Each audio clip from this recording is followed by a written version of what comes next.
Friends, welcome back to my channel. So ಎಲ್ಲರೂ ಹೇಗಿದ್ದೀರಾ? ನಾನು ಕೂಡ ಚೆನ್ನಾಗಿದ್ದೀನಿ. ನೀವೆಲ್ಲರೂ ಚೆನ್ನಾಗಿದ್ದೀರಾ ಅಂತ ಭಾವಿಸ್ತಾ ಇವತ್ತು ಒಂದು ಸಿಂಪಲಾಗಿ ರೆಸಿಪಿ ಮಾಡ್ತಾಯಿದ್ದೀನಿ. ಸೊ ನೋಡ್ತಾ ಇರ್ಬೋದು, ಮೆಣಸಿನ್ಕಾಯಿ ಮೊಟ್ಟೆ ಕಾಣಿಸ್ತಾ ಇದೆ. ಇಲ್ಲ, ಮೊಟ್ಟೆ ಮೆಣಸಿನ್ಕಾಯಿ ಬಜ್ಜಿ ಯಾವ ರೀತಿ ಮಾಡೋದು ಅಂತ ನೋಡೋಣ. ನಾನಿಲ್ಲಿ ಒಂದು 1/4 kg ಮೆಣಸಿನ್ಕಾಯಿ ತೊಗೊಂಡಿದ್ದೀನಿ. ಹಾಗೆ ಒಂದೆರಡು ಮೊಟ್ಟೆ ತೊಗೊಂಡಿದ್ದೀನಿ. ಸೊ ಮಾಡೋದು ಹೇಗೆ ಅಂತ ನೋಡೋಣ. ಹಾಗೆ ನನ್ನ ಚಾನಲ್ನ ಸಬ್ಸ್ಕ್ರೈಬ್ ಮಾಡ್ಕೊಳ್ದೆ ನೋಡ್ತಾ ಇದ್ದರೆ ಪ್ಲೀಸ್ ಸಬ್ಸ್ಕ್ರೈಬ್ ಮಾಡ್ಕೊಳ್ಳಿ. ಹಾಗೆ ಒಂದು ಲೈಕ್ ಮಾಡಿ, ಶೇರ್ ಮಾಡಿ, ಕಮೆಂಟ್ ಮಾಡಿ.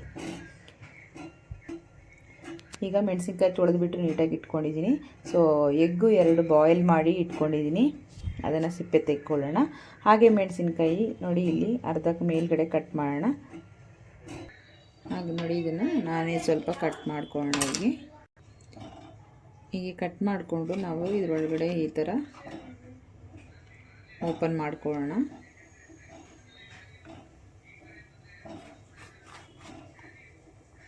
ಈ ರೀತಿ ಎಲ್ಲದನ್ನು ಓಪನ್ ಮಾಡಿ ಇಟ್ಕೋಬೇಕು.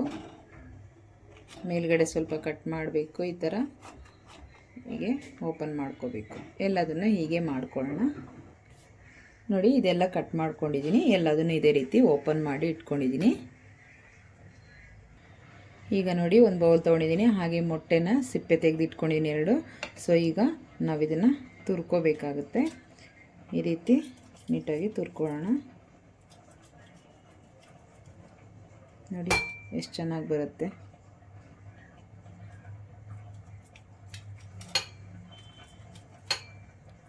ಬಿಸಿ ಇದೆ ಎಗ್ ಸ್ವಲ್ಪ.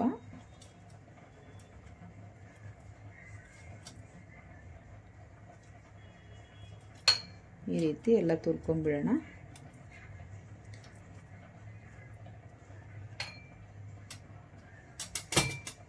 ನೋಡಿ, ಈ ರೀತಿ ತುರ್ಕೊಳ್ಳೋಣ ಇದನ್ನು ಕೂಡ. ಈಗ ನೋಡಿ, ಎಲ್ಲ ತುರಿದಿಟ್ಕೊಂಡಿದ್ದೀನಿ ಈ ಥರ. ಈಗ ನೋಡಿ, ಎಲ್ಲ ತುರಿದಿಟ್ಕೊಂಡಾಗಿದೆಯಲ್ಲ, ಇದಕ್ಕೆ ನಾನು ಆನಿಯನ್ ಸೇರಿಸ್ಕೊಳ್ಳೋಣ. ನಾನು ಒಂದು ದೊಡ್ಡ ಸೈಜಲ್ಲಿ ಈರುಳ್ಳಿ ಒಂದು ಕಟ್ ಮಾಡ್ಕೊಂಡಿದ್ದೀನಿ, ಈ ರೀತಿ ಚಿಕ್ಕದಾಗಿ.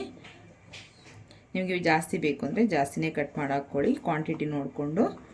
ನಾನಿಲ್ಲಿ ಒಂದು ಮಾತ್ರನೇ ಕಟ್ ಮಾಡ್ಕೊಂಡಿದ್ದೀನಿ, ತುಂಬ ದೊಡ್ಡದಿತ್ತು ಅಂತ ಹೇಳಿ. ಹಾಗೆ ಇದಕ್ಕೆ ಒಂದು ಲೆಮನ್ನು ಹಿಂಡಾಕೊಳ್ಳೋಣ. ಈ ರೀತಿ ಜ್ಯೂಸು. ಇದು ಚಿಕ್ಕದಾಗಿರೋದ್ರಿಂದ ನಾನು ಒಂದು ಹಾಕ್ತಾಯಿದ್ದೀನಿ. ಸೊ ದೊಡ್ಡ ಸೈಜ್ ಇದ್ದರೆ ನೀವು ಒಂದು ಅರ್ಧ ಹಾಕ್ಕೊಳ್ಳಿ ಸಾಕು.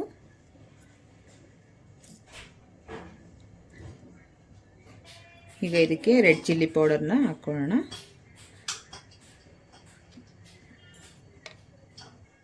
ಈಗ ಸ್ವಲ್ಪ ಸಾಲ್ಟ್ ಸೇರಿಸ್ಕೊಳ್ಳೋಣ.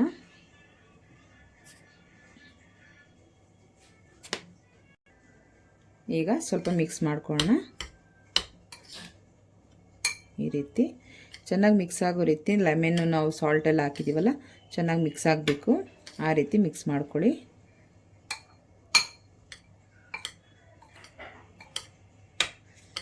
ತುಂಬ ಚೆನ್ನಾಗಿರುತ್ತೆ. ಈ ರೀತಿ ಒಂದು ಡಿಫ್ರೆಂಟಾಗಿ ಟ್ರೈ ಮಾಡಿ ನೋಡಿ. ತುಂಬ ಅಂದರೆ ತುಂಬ ಟೇಸ್ಟಿಯಾಗಿರುತ್ತೆ. ಯಾವಾಗಲೂ ಒಂದೇ ಥರ ಬಜ್ಜಿಗಳೇನು ತಿಂತೀರಾ? ಸೊ ಡಿಫ್ರೆಂಟಾಗಿ ಬೇರೆ ಬೇರೆ ರೀತಿಯಲ್ಲಿ ಮಾಡ್ಕೊಂಡು ನೋಡಿ, ತುಂಬ ಚೆನ್ನಾಗಿರುತ್ತೆ ಟೇಸ್ಟು. ಈಗ ಇದನ್ನು ಒಂದು ಸೈಡ್ ತಿಂದುಬಿಟ್ಟು ಟೇಸ್ಟ್ ನೋಡಿ, ಉಪ್ಪು ಖಾರ ಹೇಗಿದೆ ಅಂತ.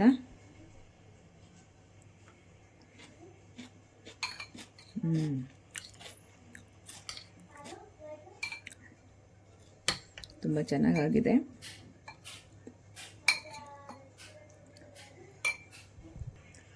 ಸೊ ಇದನ್ನು ಪಕ್ಕಕ್ಕೆ ಇಟ್ಕೊಳ್ಳೋಣ. ಈಗ ಕಡಲೆ ಹಿಟ್ಟು ತೊಗೊಂಡಿದ್ದೀನಿ ನಾನಿಲ್ಲಿ. ನೋಡಿ, ಒಂದು 1/4 kg ಸ್ವಲ್ಪ ಜಾಸ್ತಿನೇ ಇದೆ. ಸೊ ಈಗ ಇದಕ್ಕೆ 1-2 ಟೇಬಲ್ ಸ್ಪೂನಷ್ಟು ಅಕ್ಕಿ ಹಿಟ್ಟು, ಹಾಗೆ ನಾನಿಲ್ಲಿ ಸ್ವಲ್ಪ ಟರ್ಮರಿಕ್ ಪೌಡ್ರನ್ನ ಸೇರಿಸ್ತಾ ಇದ್ದೀನಿ, 1-2 ಚಿಟಿಕೆಯಷ್ಟು.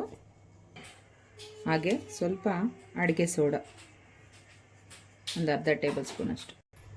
ಈಗ ಸ್ವಲ್ಪ ಖಾರ, ಹಾಗೆ ಸ್ವಲ್ಪ ಸಾಲ್ಟು. ಈಗ ಚೆನ್ನಾಗಿ ಮಿಕ್ಸ್ ಮಾಡ್ಕೊಳ್ಳೋಣ. ಫಸ್ಟು ಮಿಕ್ಸ್ ಮಾಡ್ಕೊಳ್ಳಿ. ಆಮೇಲೆ ನೀರು ಹಾಕ್ಕೊಂಡು ನೀಟಾಗಿ ಮಿಕ್ಸ್ ಮಾಡ್ಕೊಳ್ಳೋಣ. ಕೈಯಲ್ಲೇ ಕಲಿಸ್ಕೊಳ್ಳಿ, ಅವಾಗ ನೀಟಾಗಿ ಒಂದು ಅದಕ್ಕೆ ಚೆನ್ನಾಗಿ ಬರುತ್ತೆ. ಸ್ವಲ್ಪನೇ ನೀರು ಹಾಕ್ಕೊಂಡು ಮಿಕ್ಸ್ ಮಾಡ್ಕೋಬೇಕು. ಚೆನ್ನಾಗಿ ಈ ರೀತಿ ಸ್ವಲ್ಪ ಮಿಕ್ಸ್ ಮಾಡ್ಕೋತಾ ಇದ್ದರೆ ಹಿಟ್ಟು ನಮಗೆ ತುಂಬ ಚೆನ್ನಾಗಿ ಬರುತ್ತೆ. ಸ್ಮೂತಾಗಿ ಮಿಕ್ಸ್ ಮಾಡಿದ್ರೆ ಅಷ್ಟೊಂದು ಚೆನ್ನಾಗಿ ಬರಲ್ಲ. ಒಂದೇ ಸರಿ ನೀರು ಹಾಕ್ಕೊಂಡು ಮಿಕ್ಸ್ ಮಾಡ್ಕೋಬೇಡಿ.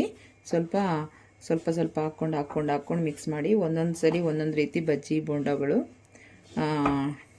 ತುಂಬ ಟೇಸ್ಟಿಯಾಗಿ ಬೇರೆ ಬೇರೆ ರೀತಿ ಬರುತ್ತೆ. ಅಂದರೆ ಅದು ಮಾಡೋ ಕ್ರಮ ಅಷ್ಟೇ. ಒಂದೊಂದು ಸರಿ ತಿಕ್ನೆಸ್ ಚೆನ್ನಾಗಿರಲ್ಲ, ಒಂದೊಂದು ಸರಿ ತುಂಬ ಚೆನ್ನಾಗಿ ಬರ್ತವೆ. ಅಂದರೆ ನಾವು ಮಾಡೋ ಕ್ರಮ ಆ ಥರ ಇರುತ್ತೆ. ಸೊ ಹೀಗೆ ಸ್ವಲ್ಪ ನೀರನ್ನು ಸೇರಿಸಿ ಮಿಕ್ಸ್ ಮಾಡ್ಕೋಬೇಕು. ಸೋಡಾ ಪುಡಿ ಎಲ್ಲ ಹಾಕಿರ್ತೀವಲ್ಲ, ಅದಕ್ಕೆ ಸ್ವಲ್ಪ ಚೆನ್ನಾಗಿ ಅದು ಮಿಕ್ಸ್ ಆಗಬೇಕು. ಆವಾಗಲೇ ನಮಗೆ ಚೆನ್ನಾಗಿ ಬರುತ್ತೆ ಅಂತ.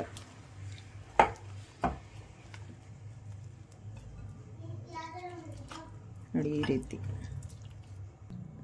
ಈಗ ನೋಡಿ ಈ ರೀತಿ ಇರಬೇಕು ನಮಗೆ. ಈಗ ಎತ್ತಿದ್ರೆ ಇಷ್ಟು ತಿಕ್ನೆಸ್ ಆಗಿರಬೇಕು, ಫಿಂಗರ್ಗೆ ಹಾಗೆ ಇಟ್ಕೊಂಡಿರಬೇಕು. ಹಾಕಿದ ತಕ್ಷಣವೇ ನಾವು ಎಲ್ಲ ಫುಲ್ಲು ಕೆಳಗೆ ಬರಬಾರ್ದು, ಅದು ನೀಟಾಗಿ ಸ್ವಲ್ಪ ಗಟ್ಟಿಯಾಗಿ ಇರಬೇಕು. ಇವಾಗ ಚೆನ್ನಾಗಿ ಮಿಕ್ಸ್ ಮಾಡ್ಕೊಳ್ಳಿ. ಒಂದು 2 ಸೆಕೆಂಡು. ಇಲ್ಲ ಟೈಮ್ ಇದ್ದರೆ ಒಂದು ½ ಆನ್ ಅವರು ಆ ಥರ ಟೈಮ್ ಇತ್ತು ಅಂದರೆ ನೀವು ಹಾಗೇ ಬಿಟ್ಬಿಡಿ, ಮಿಕ್ಸ್ ಮಾಡಿಕೊಂಡು ಚೆನ್ನಾಗಿ ನೆನೆಯುತ್ತೆ. ಇಲ್ಲ ಅಂದರೆ ಒಂದು 2 ನಿಮಿಷ ಚೆನ್ನಾಗಿ ಬೀಟ್ ಮಾಡ್ಕೊಂಬಿಡಿ, ಹಿಟ್ಟು ಚೆನ್ನಾಗಾಗುತ್ತೆ.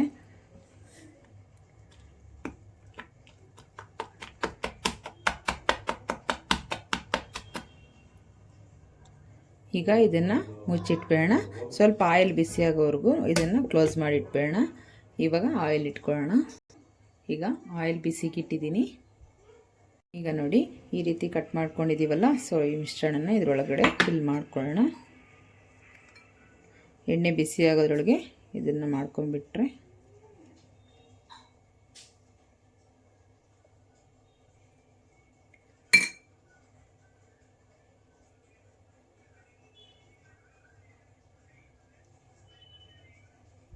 ಈ ರೀತಿ ಫಿಲ್ ಮಾಡ್ಕೊಂಡ್ಬಿಟ್ರೆ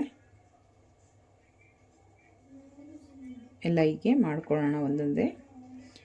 ಇದನ್ನು ಬೇಕಾದರೆ 2 ಪೀಸಾಗೂ ಮಾಡ್ಕೋಬೋದು ನೀವು. 2 ಪೀಸಾಗಿ ಮಾಡಿಟ್ಕೊಂಡ್ರು ಪರವಾಗಿಲ್ಲ. ಸೊ ನಾನು ಹಾಗೆ ಫುಲ್ ಹಾಕ್ಕೊಂಡಿದ್ದೀನಿ.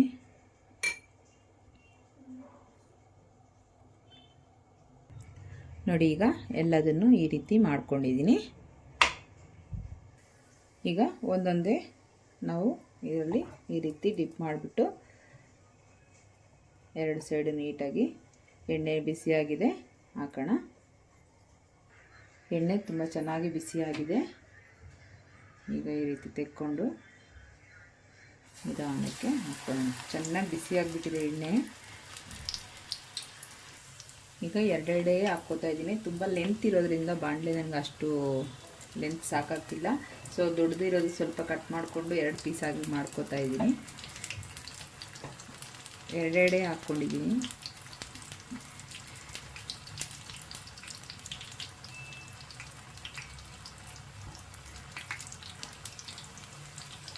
ಚಿಕ್ಕದೇ ಇಟ್ಕೊಂಡೆ ನಾನು, ಅದರಲ್ಲೇ ಎಣ್ಣೆ ಇತ್ತು ಅಂತ ಹೇಳಿ.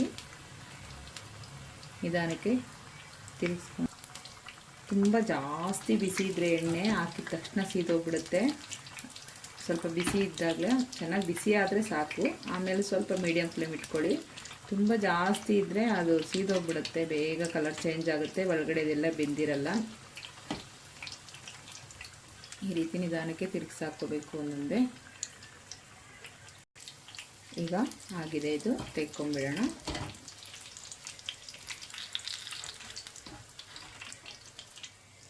ದೊಡ್ಡದಿದೆ, 2 ತಿಂದರೆ ಸಾಕು, ಹೊಟ್ಟೆ ತುಂಬೋ ಥರ ಇದೆ ಅಲ್ವಾ.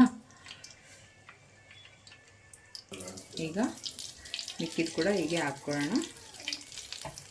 ನೋಡಿ ಇದನ್ನು ನಾನು 2 ಪೀಸಾಗಿ ಮಾಡ್ಕೊಂಡಿದ್ದೀನಿ. ತುಂಬ ದೊಡ್ಡದು ಕಾಣಿಸ್ತಾ ಇದೆ ಅದು ನೋಡಿದ್ರೆ, ಅದಕ್ಕೆ ನಾನು 2 ಪೀಸಾಗಿ ಮಾಡಿಕೊಂಡೆ. ಇವಾಗ ನೋಡಿ ಒಂದು ಸ್ವಲ್ಪ ಮೀಡಿಯಮ್ ಆಗಿದೆ.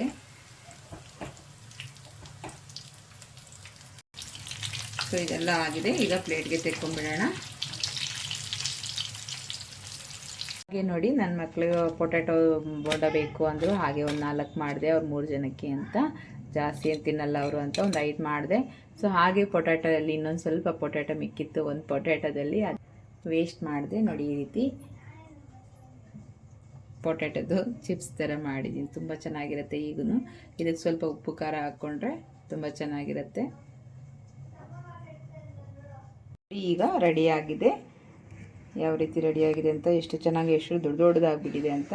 ಈ ರೀತಿ ಮಾಡೋ ಕ್ರಮದಲ್ಲಿ ಮಾಡಿದ್ರೆ ತುಂಬ ಚೆನ್ನಾಗಿ ತುಂಬ ದಪ್ಪವಾಗಿ ತುಂಬ ಚೆನ್ನಾಗಿ ಬರುತ್ತೆ ಬಜ್ಜಿಗಳು. ಯಾವುದೇ ರೀತಿ ಮಾಡಿದ್ರು ಈ ರೀತಿ ಮಾಡೋ ಥರ ಮಾಡಿದ್ರೆ ನೀಟಾಗಿ ಬರುತ್ತೆ. ಸೊ ಮೆಣಸಿನ್ಕಾಯಿ ಮೊಟ್ಟೆ ಬಳಸ್ಕೊಂಡು ಯಾವ ರೀತಿ ಮಾಡೋದು ಅಂತ ನೋಡಿದ್ರಲ್ಲ, ಮೊಟ್ಟೆ ಮೆಣಸಿನ್ಕಾಯಿ ಬಜ್ಜಿ ಅಂತ. ಅದಕ್ಕೆ ನಾನು ಒಂದು ಚಟ್ನಿ ಕೂಡ ರೆಡಿ ಮಾಡಿದ್ದೀನಿ.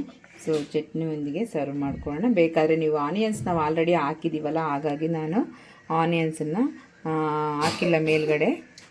ನಿಮಗೆ ಬೇಕಾದರೆ ಮತ್ತೆ ಹಾಕ್ಕೊಳ್ಳಿ. ನಾನು ಆಲ್ರೆಡಿ ಒಳಗಡೆ ಆನಿಯನ್ಸ್ ಇದೆಯಲ್ಲ, ಆ ಕಾರಣಕ್ಕೆ ನಾನು ಹಾಕಿಲ್ಲ. ಸೊ ನೋಡಿದ್ರಲ್ಲ ಫ್ರೆಂಡ್ಸ್, ಮತ್ತೆ ಇದೇ ರೀತಿ ನಿಮಗೆ ವೀಡಿಯೋಸ್ ಬೇಕಾದರೆ ಮತ್ತೆ ನಮ್ಮ ಚಾನಲ್ನ ಸಬ್ಸ್ಕ್ರೈಬ್ ಮಾಡ್ಕೊಳ್ಳಿ. ಹಾಗೆ ಲೈಕ್ ಮಾಡಿ, ಶೇರ್ ಮಾಡಿ, ಕಾಮೆಂಟ್ ಮಾಡಿ. Thank you for watching. ಮತ್ತೆ ಸಿಗೋಣ ನೆಕ್ಸ್ಟ್ ವಿಡಿಯೋದಲ್ಲಿ.